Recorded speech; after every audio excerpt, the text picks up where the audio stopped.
Hey everybody, Charlie Dobbins here for another episode in the Look Over My Shoulder series. And as you can see, the episode 3, we're already changing the plans. Things have kind of taken a turn over the last 2 weeks, which is what you can expect when you're in this business. For instance, we plan on having a deal under contract and bought within the next 6 months, and the chances are very good. I don't even know. I haven't even seen what deal it is yet that we're going to end up owning. So things change on a regular basis. And since our last conversation, something has transpired that I'm going to bring to your attention and walk you through it. And this will give you an understanding of how this business operates a little bit better. But let me kind of tell you what happened. Let me tell you what we're going to cover in today's series. First thing we're going to do is talk about a little follow-up to the conversation I had with Matt Amos. Now, if you remember from episode 2, there was a conversation with Matt about a particular property and what we were going to do. Now, the way we left that conversation was that I was going to draft an offer and get Matt an offer. Now, I can tell you right now, over the last 2 weeks, something has happened, so I held off on submitting an offer to Matt. Doesn't mean I'm not going to do it. I still plan on making an offer on that property. I just received some additional information that I've got to verify and some additional knowledge that I am going to need to dig further into for 2 reasons. Number one is to make sure that my offer is an accurate one, so that my offer reflects exactly what it is that I'm looking for in this particular deal. And then the second reason is I want to make sure that I'm doing this correctly. After the follow-up conversation with Matt, we're going to talk about the South Carolina brokers, and I'm going to give you an update on that and what's transpired over the last 2 weeks on that particular aspect of my search. We're going to talk about how to get the deal financed, and that's part of the process I'm in right now. As I start thinking about making these offers on some of these deals, I've got to start thinking about moving the chess pieces across the board, and part of the chess pieces are, what do I do about the financing? I need to have a good handle on that when I'm crafting my offer. If I don't know how a deal is going to get funded, an offer that I throw out there could be crazy. I remember when I first got started in this business and I was making offers on just about any property that had 4 walls. I didn't realize that if I made an offer on a property that was 70% occupied, I wasn't getting conventional financing. So my offer of 60 days to close on our 60-day financing period was bogus. It was never going to happen. So you need to understand, in order to make sure that the deal gets consummated, you've got to make sure that your offer makes sense in light of the deal. And in this particular case, we're dealing with a pretty exciting, interesting deal. And so I'm starting to chum the waters with certain sources. And then finally, I'm just going to touch base upon the bird dogging and the wholesaling, another aspect of this business, but that's something that we're going to be just touching upon, so you can see everything that's transpired in my business over the last 2 weeks. So let's talk about the conversation with Matt. As you recall, we ended the conversation. I was going to get him an offer. Well, something happened on the way to the forum. While I was sitting in front of my computer, I tell you folks, I get emails all the time. I'm on so many lists. I get so many updates. You fly through it. It's great for those people that have attention deficit disorder. But in this particular case, I received an email from a broker out of Texas for a deal in Ohio. A deal in Ohio that was a low-income housing tax credit deal, just like the deal I was talking with Matt about. The properties even looked alike. But here was the difference.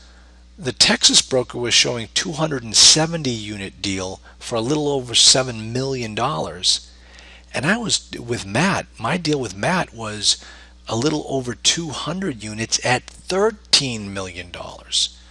Now remember, you're not buying these properties based upon a per unit cost. You're buying them based upon cash flow. But that difference was so distinctive that I had to take a kind of a step back and say, hey, wait a minute, Matt, what's going on with this particular deal? Let me show you the email that I received. Here's the property with Midwest Apartment Portfolio with ARA Affordable Housing out of Texas. 270 units. they're nice looking properties. They're just like the ones we've been looking at with Matt. Four different complexes. You don't really get the economies of scale as far as the payroll goes, because you got to put people in different places. That's going to drive up the cost of the payroll. But nevertheless, it's a pretty nice property. Looks just like the ones we've been talking to Matt about. Actually, slightly different. These are garden style. A lot of Matt's are townhouses. But nevertheless, it was enough to really make me sit up and take notice. So what I had to do is I had to run the numbers on this particular deal. So I took the numbers from here and I put them into my spreadsheet to take a look at the financials. Now keep in mind one thing that on this particular deal, and I'm actually going to scroll you through it so you see exactly what I'm talking about. Bear with me. Take a look at here. Here's one of the deals, and this is what the broker's got this set up for 4 different properties. Look at right here, pro forma. Well, he's forcing me to do my analysis based upon the pro forma numbers, but I definitely will not make an offer based upon the pro forma. Before I make an offer to Mr. Fournier, I want to see his actual numbers and see what's going on in this particular property. I mean, he's got too many numbers rounded. Look at these expenses; they're all rounded. That's not going to fly for me. I want to see the real actual numbers.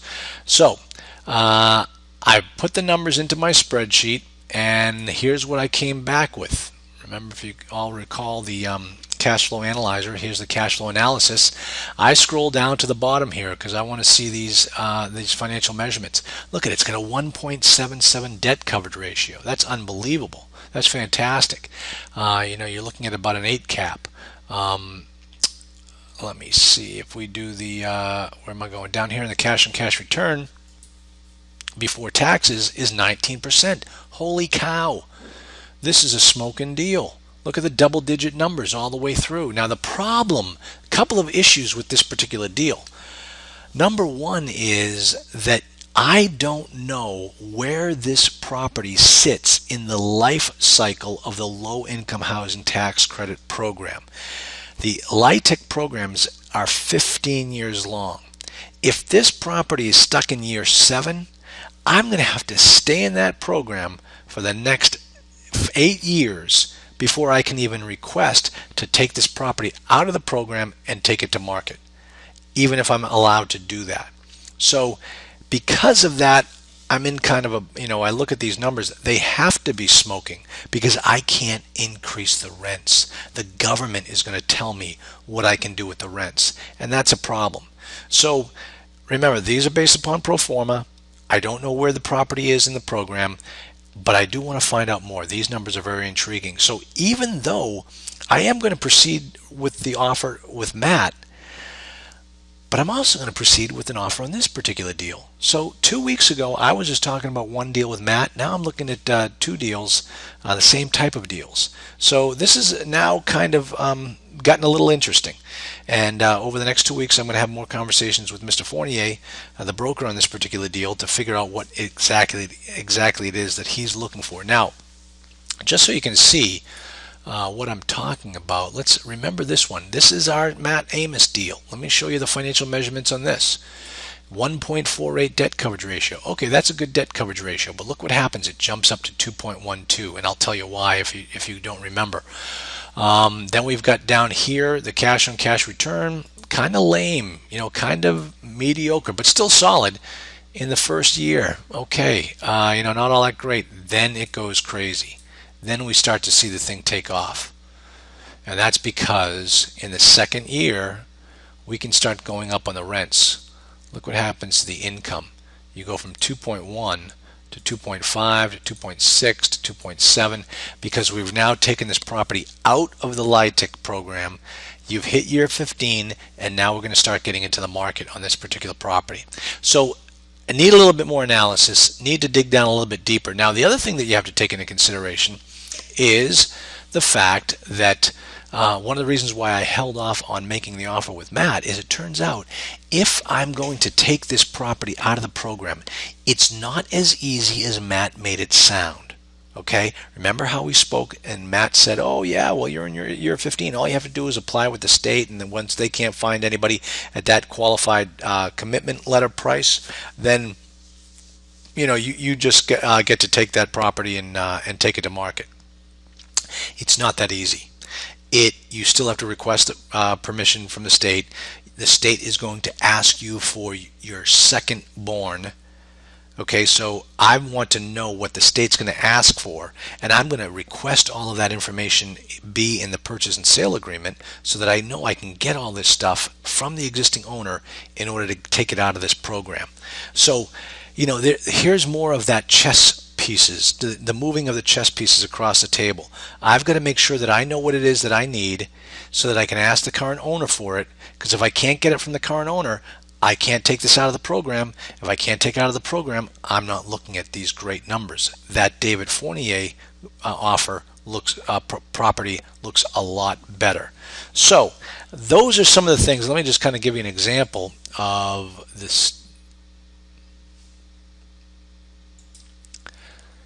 And let me give you an example of the different programs that you have to deal with. Here you are. For this particular program, if I bought this property, I now have to deal with the Ohio Housing Finance Agency. Those are the people that I have to file compliance forms with, and they're the ones that are going to tell me whether I can take this property out of the market or not. So the first thing I'm going to do is I'm going to get in touch with a compliance expert and ask him, what is it that I need to know before getting into this deal? Now, a lot of this information was tipped off to me by David Fournier when I spoke to him. So this is what you need to do. Call opposing brokers and play the two of them off against each other. You'll end up with some great information. All right, so that is what's transpired over the last 2 weeks. It told me to put the brakes a little bit on the Matt Amos deal. I'm not stopping altogether. But it also brought a new deal into the mix so that I might be making 2 offers now over the next 2 weeks. But I am going to do something in the next 2 weeks because I just can't sit around without making an offer on something. So that's where we stand with the Matt Amos deal. Let's go back and take a look at some of the other things. Now, once we've started talking to Matt, and now that I kind of have an idea of what it is that I need, and what type of properties we're dealing with, I can start thinking about different financing methods in order to get this deal done. Now, in this particular case, it's a beautiful property. It's currently owned by an insurance company. It has a huge value play that does not require rehab money. And for all of these reasons, this is a very attractive deal for some pretty good money.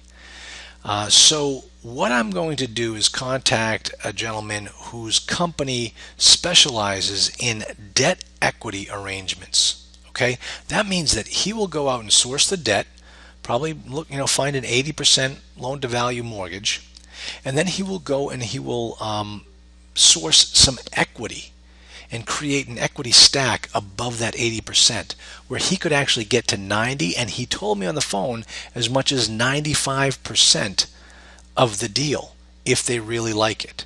So that's very interesting to me. This is going to be a very large raise, and it's something that I've got to start thinking about. How much money is it that my partner is going to need to raise in order to make this thing happen? So I've spoken to different sources, this one particular source, and this is what I've come up with. Let me show you exactly what I mean. So here's Brent Verkis. Brent is the president and owner of Triton Capital Advisory. Now, Brent's company is also UC Funding. So he's got 2 companies depending upon what deal it is that you need to work on. He's closing a lot of deals right now, some pretty interesting and creative financing ways to do it. But definitely this is somebody that you should have on your Rolodex as somebody to contact when you find a good deal. Now, keep in mind, when you're talking about a debt equity stack, when you're talking about mezzanine financing, let me show you some of the things that they're talking about. Joint venture equity. This is part of the structured finance approach with Triton, where they actually work with you to partner with you to help get a deal done. Now, keep in mind, don't bring Brent, some C-class property that needs, full gut rehab, and it's in a C area, in an area that nobody is investing in, like Detroit. You're wasting his time and you're wasting your time. So when you come across a particular deal, not only do you need to understand how to finance the deal, you need to understand, is this property able to be financed? So definitely think about that, and especially think about it before you contact a guy like Brent. In this particular case, this is a really nice deal. It's a nice property. I'd be proud to own it. And it's the type of deal I would bring to a source like Brent in order to make it happen. So keep him on your Rolodex. Look for the great deals, find some awesome off-market opportunities, and then give him a call and see if he can put something together for you. So that's where we stand with the Cincinnati deal. It's now burgeoned into 2 properties that we can take a look at, and so over the next 2 weeks I am going to get these things off my desk and start to get the ball rolling on these transactions. So but I did have the conversation with Brent about getting this deal done, and he said send it on over, but before I do that, I've got to send him a confidentiality agreement, because I am under a confidentiality agreement with Marcus and Millichap. I've got to protect myself and protect the contract I have with Marcus and Millichap, and I've got to get Brent signed up on the same type of CA as we call it in the business. So I'm going to send him over the CA, lock him up, and then send him over my numbers and the analysis and the property so he can take a look at it and determine whether it is something that he wants to do. Because he and I had a great conversation. Doesn't mean he's once he takes a look at the numbers, it's going to be something that fits his underwriting guidelines. We'll figure that out in the next week or so. Either way, it's not going to slow me down for going after this deal. This is a nice property. So let me see. The next thing we want to talk about is South Carolina. Now, South Carolina. As you recall, in one of our first look over my shoulder videos, I had sent off a bunch of email blasts to different brokers using the LoopNet source. Surprisingly so, it came back with about 2 brokers contacted me to talk about deals that they were working on in South Carolina. That was it. Very, very disappointing. Very disappointing result. So, change of plans. Now over the next 2 weeks, I'm going to be picking up the phone and I'm going to be speaking directly with some of the top brokers in South Carolina to really find out what's going on. Now let me tell you, what it's probably going to come down to is for me to get on a plane and fly down to South Carolina and sit across the table from some of these guys and really start to build relationships that way. But if I'm committed to this business, if I'm committed to getting deals done in that neck of the woods, that's what it's going to take, and I'm more than happy to go and do that. So I'm very disappointed with what's happened in South Carolina, but it's not going to. It's just a speed bump in the road. It's not going to stop me from achieving my goals. That is absolutely for sure. Finally, the bird dogging and wholesaling. If you looked on one of the past Monday morning reports, I showed you how I set up systems so that I can get automatic updates on particular deals. That particular alert led me to the justmultifamily.com website, and from there I started doing finding some off-market deals and speaking with the 2 brokers that I'm working with down there in Florida. And so I'm starting to blast some of their leads out to the marketplace, and that's great. That's a lot of fun. I'm glad I'm generating some activity for people interested in those deals for myself and for my company. But that's really what I'm doing on the bird dogging and wholesaling side. It probably takes me all of a half an hour to an hour a day just to generate some activity on that type of product, the bird dogging and the wholesaling. So, it's something that I definitely like to do. It's easy to do, and hey, you know what? I might land a deal, I might find a deal, it might be great. So I stay at it. You just got to keep at it, set up systems so it happens automatically, and just make it work. It's a lot of fun. Finally, next week's episode, we're going to be coming into 2 weeks into this deal. I will have figured out what type of debt arrangements and possibly equity arrangements that we've lined up for these deals. And then, on top of that, I now have to start talking to some of my equity partners, those people looking to invest in these types of deals with cash. And so that's what's going to transpire next. I'm going to be speaking with certain people about how we can make this deal happen, and how much money they can bring to the table, what flavor that money has. You've heard me talk about the flavor of people's money. That's something you want to take into consideration. If you haven't been to any of my training seminars, that's one thing that we talk about is understanding the flavor of people's money. So next week, I will have offers out the door. I will have spoken to debt sources, and I will be talking to the equity partners to figure out how we can put all of the chess pieces together, get them all on the other side of the table so that we can win this game and land a deal. So that is what's happened in the last 2 weeks. I've got a lot of stuff happening in the next 2 weeks. Stay tuned. You'll be very surprised at what happens over the next 2 weeks, I am sure. Thanks, everybody, and we'll talk to you then.